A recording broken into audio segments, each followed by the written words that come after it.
It's July 7th, 2006, and you just defeated John Huang in the $1,500 7-card stud event to win your first WSOP bracelet. What were your emotions that day?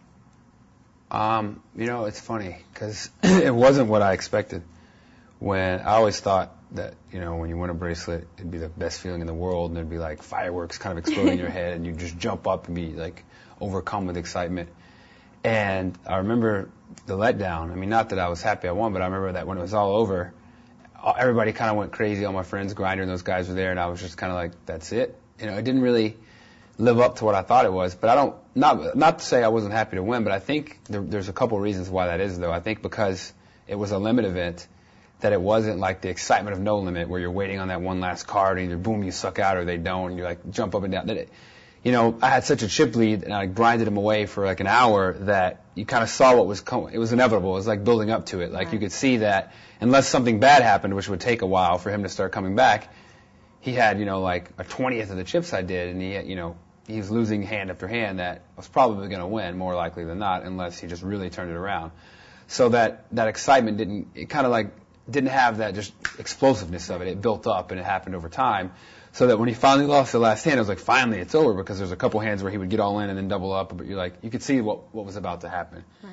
Well, you almost didn't even play it, right? Tell me what happened. Yeah, I woke up that morning and I was kind of tired, and I wasn't really into, 7-card stud was a game I liked, but it was probably the game I'm least experienced with. And Jean Gluck was staying with me, her and Evelyn and me and Noah stayed in a house. And I remember Jean doesn't play stud. No one in the house played stud, Noah or Evelyn. Everybody was sleeping, or Jean was like watching TV or cooking breakfast.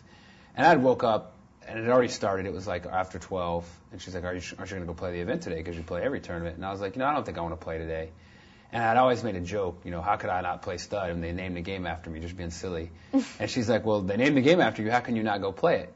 And I was like, I don't know. Maybe I need a day off. And I was playing video games. I had the Street Fighter machine in my house. And I had always, every morning, I had just gotten it that summer, and I kind of struggled beating it without having to continue or put another quarter in. And I said, all right, Gene, I'll tell you what, if I can start this game and beat the whole game without having to, continue, I'll go play the tournament, just kind of give myself a challenge. And I hadn't done it yet all summer, and I kind of swept through it without any trouble, beat the game. And she was like, all right, you did it, you better get to the tournament. So I went and changed, didn't even have time for a shower, drove up to the Rio real quick, registered late, and jumped right in. It's kind of weird, huh? Yeah, it was weird because when it started, after it first started, I really didn't want to be there, and I was like, why am I even in this tournament, a $1,500 stud tournament? I thought it was pretty boring, and I was just kind of, I think you actually walked by and was like doing my chip count when it just started, and it was like 1,500 in chips, and I'm like, wow, look, I have 1,500 in a quarter. Like, I remember that. Because if, the chip counts in a limit event in the beginning are kind of pointless because it doesn't matter what you have, because as witnessed by, really quickly I got down to about 200 chips. And I was all in a 3-way pot. I remember Maureen Feduniak was in it, and I can't remember who else. But I think I made like 4s full of 5s. I made a full house. I started with like a pair and ended up filling up and tripling up plus some. And from there, I never really lost the pot again and was off and won the tournament. But it was weird because I didn't want to be there. I was going to just throw my chips off, got short. And then I won that one pot and came back and seemed to win every pot I played. All right, so before the World Series of Poker and the Street Fighter wages, you were just a kid growing up in Texas. Tell me a little bit about your childhood. Well, my childhood, I was an only child for the first 8 years of my life before my sister came. So I was spoiled. It was just me and my mom, and I never knew my father. We lived in Texas where I grew up, and her parents moved down the street to kind of help raise me. And her sisters and brothers, my aunts and uncles all lived in the neighborhood too. So everybody, even though I didn't have a father, I had a kind of a big close family all in the neighborhood. I had cousins who I'd hang out with. And growing up, my mom was like a big kid with me. When we played a lot of video games together, one of my fondest memories was in kindergarten, where me and my mom stayed up on a Sunday night playing a video game, and we were trying to beat it, and we kept getting stuck, or she was getting stuck, and I was helping her. And as it got later and later, pretty soon it was like 6, 7 in the morning, and school started at 8:30 or 9. And she was like, oh God, you got to get to school. She's like, I'll tell you what, I'll just write you a note, that you were sick. We could just keep playing this game. So we stayed up all day, and we finally beat the game, and I went to sleep all day. And I remember the next day she wrote me a note saying I was sick, and I got to go to school, and I told all my friends I wasn't really sick. I was playing video games with my mom. And then, a couple of the kids thought it was cool. But my mom was always pretty laid back and cool. I mean, she knew that I always try to be humble, I was smart. School wasn't really hard for me, and whether I went or missed a day of first grade or kindergarten didn't really matter because I got it pretty well. So we played games together a lot. We played video games. She played a lot of card games with my grandfather and her brothers and sisters, and taught me how to play spades and Tonk and other games when I was little. I remember she actually hosted a Tonk game at her house. Tonk is another gambling card game. It's not really popular. It's kind of a ghetto game, you would say. Yeah. It's not many people know it. But she had a group of people, and they played for money every now. I remember I was like 14 or 13, and they had a revolving Tonk game. Like somebody would host it at their house, and there was like a core group, and it rotated. And if you just wanted to play, you didn't get to host the game. But if you were part of the core group, you got to host it. Whoever hosted the game got to take a rake and make some money. So I remember when my mom was hosting her game, sometimes she would be busy doing hosting duties, and she would let me play her seat for her and play her cards, and I'd always clean up and do well. At that point, I had also started to look into poker, but I was mostly playing a lot of Magic: The Gathering, which is another card game I played. I started playing that I keep going back and forth. I started playing that when I was probably 13 or 14, about 94. I remember I was on a road trip with my mom, my grandma, my aunt, and we were coming back from visiting family, and we had like a 4-hour road trip, and we stopped at a Walden Books. That was like my favorite store. I always like to get magazines and books and just read.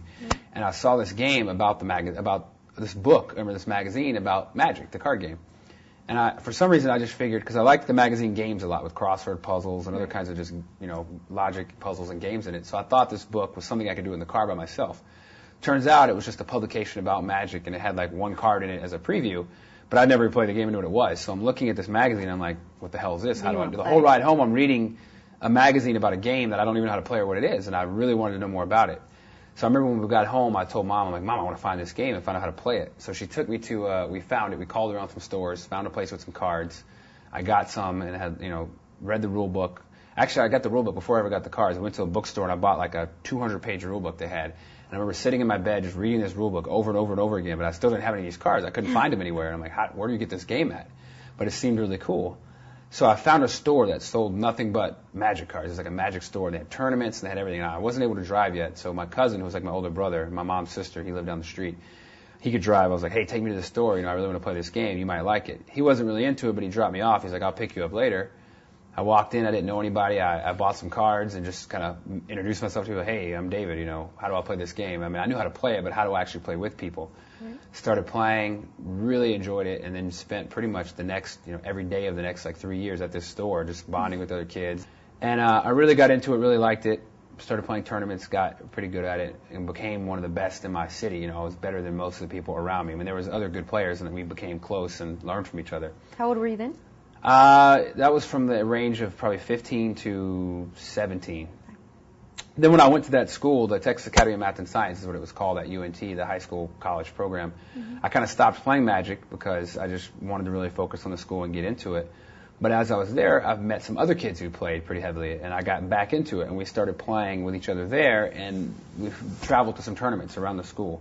And we started playing tournaments, and, it was kind of like a nerdy thing to do. We're at a nerd school playing a nerd card game, but we were having a good time and got better and better at it. And when I graduated from that school, I was still pretty into Magic. I hadn't really discovered poker yet. I still gambled with my family. My grandpa would take trips to Shreveport, Louisiana, which is close to where I grew up in Texas, and play poker, and he'd kind of explain to Hold'em to me, but I wasn't that into it yet. And I got accepted to Princeton, and I was going to go to Princeton the following fall. In that summer, I don't know how I discovered underground poker, but... Well, you left after a semester, right, of Princeton? But before I got to Princeton, I had got interested in No Limit Hold'em. I guess one of the guys at my Magic game, at the weekly meeting I had to play Magic, his name was Min Win. Not Min the Master Win, but his name was spelled M-I-N-H, Min Win, from Dallas. He was a good friend of mine, played Magic. He was a little older than me. He was in his late 20s, maybe early 30s. He had always talked about playing poker while we were at the Magic tournaments, and I was like, hey, where could I play poker? I want to play some poker. And he said, all right, well, here's a place you need to go. I wasn't even 18 at the time, but since it wasn't legal, it didn't really matter. He's like, go here, tell them I sent you. They have a 4-8 limit hold'em game, or actually a 5-10, because I remember we used red chips. So the 5-10 limit hold'em game. Go there and make sure you have at least $500. Tell them I sent you, and you can play. So me and my friend Ryan went to this place called the Redmond's Club, which was like an underground poker club, and I went in. And I remember the first day I went with $500. Luckily,